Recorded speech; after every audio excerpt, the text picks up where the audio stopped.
कहानी में मुख्य मेल लेने वाली तीसरी रियासत के पास। जी हाँ दोस्तों, तीसरी रियासत का नाम है शंकरगढ़। शंकरगढ़ में एक युवा जमींदार शासन कर रहा है। आइए इसी का परिचय लेते हैं। शंकरगढ़ का युवा जमींदार जिसका नाम है ठाकुर सोमनाथ सिंह।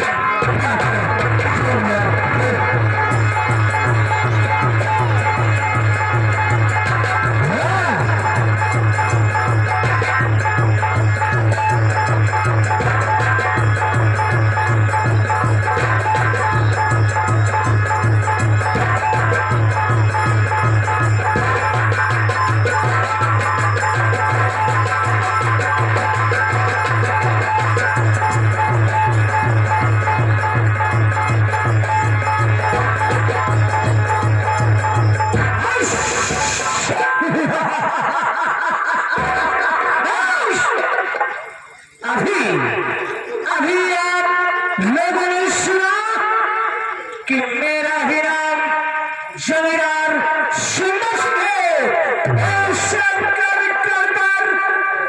मेरी हुकूमत चलती है।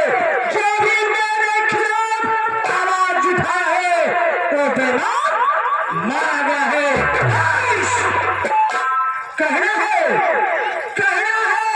कि शरीफों की शराफत कभी कम नहीं होती।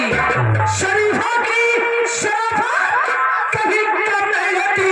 अभी सोना लाख टुकड़ा हो जाए तो